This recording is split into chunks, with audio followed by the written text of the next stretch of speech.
But this is a story actually in parts. It's a longer story. An interesting story because if you know the person I told you about it, he passed away recently from COVID. Moishe Gerari, this short little fellow who I told you about him, he was the Rav. Huh? Yeah, we shared a clip of him speaking when he went to Russia. Fiery little fellow, a really cute guy. They have children. I don't know if any of his children, maybe there's a daughter. Cute little fellow, always wore his hat like this. I used to daven there a lot because he was the Rav of, when Eli lived on Montgomery, we'd go to Mechamaydev. So he tells, and he's a very big Talmud Chacham. So let's start his story a little bit. He tells the first time that he benched on the Rebbe's Dalet Minim. So he says as follows, we're quoting him in his interview. He said, I didn't know my father, Moishe Gerari, you know his story, that he drowned tragically in the Dnieper River before he was born. And that's why his mother was pregnant with him. He's a Moishe ben Rab Moishe. So everything he knows which he heard from other people about his father. His father had tremendous kiruv from the Rebbe's father, Rabbi Levi, who was the Rabbi of Lulav. He heard this from his mother, so much so that when his father got married, Rabbi Levi was arguing with his father's father, Rabbi Yosef Gerari, who should pay for the chasana. He wanted to pay for it. In the end, he insisted, and he gave him $100 US then. The value as a personal participation in this Moishe Gerari's father's wedding.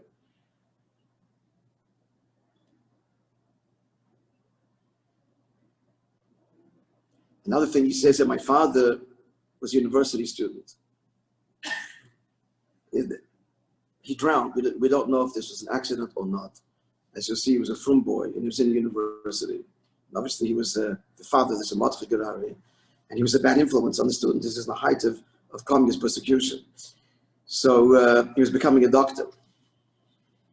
And because of that, so my father was fluent in many languages. Our Rebbe, as a child, as a young boy, knew many languages, and they used to just, this was the game, talk to each other in different languages. Our Rebbe and Moishe Gerari's father, Moishe.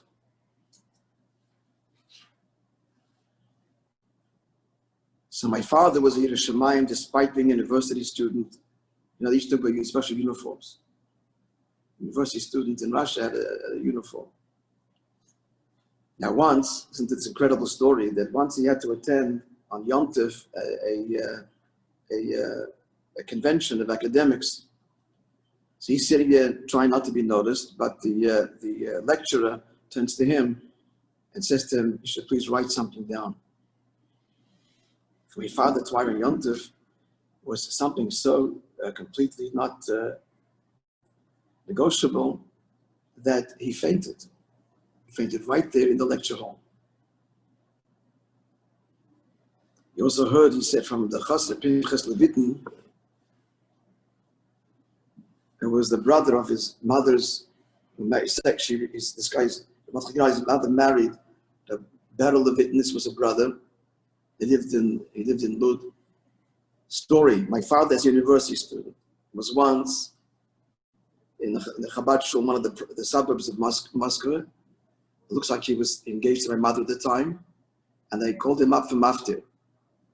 And they remember, this a university student called him up to maftir, and he was crying. But the Moishe is like profusely, that no one could forget this university student, and yet the tremendous emotion that he was expressing in the Haftarah.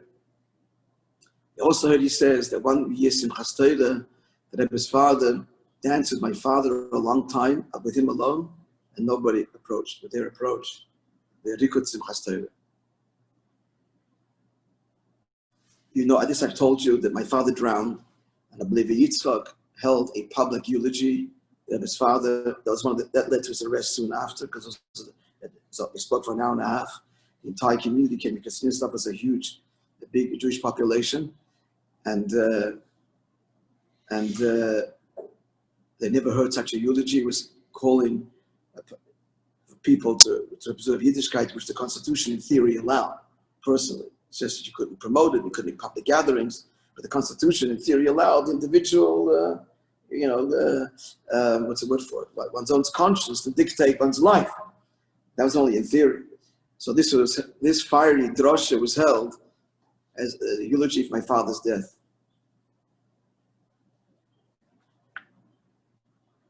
We'll conclude with this part of the story and continue tomorrow. An amazing thing. Rabbi sent himself, for my father's burial, shluchim, to the local cemetery to find the right spot for my father. In the end, he was buried between the shemus on one side and the grave of a person buried, generations or many years earlier, about whom it was said he was a tzaddik nister. That's Rabbi wanted my father, this university student, to be buried. Amazing thing. And he himself, although Rabbi was hard to walk, he had some problem with his foot, he himself went to the Levaya. And finally, tell you this, our Rebbe had a correspondence with the Rogatchover. But the Rebbe didn't sign his name. He used, what's the word? He used the name, what's the word? Pseudonym. The pseudonym? Fake name. Yeah. Mordechai Gerari, my father's name is the name that he used. And why didn't he use his own name? Probably because of the name Schneerson was a red flag. He called me this Russia then.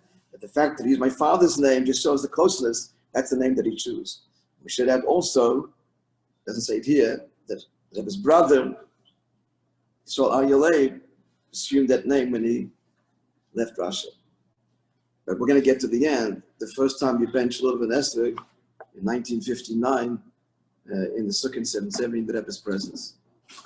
Continuing the story tomorrow, Mitzvah.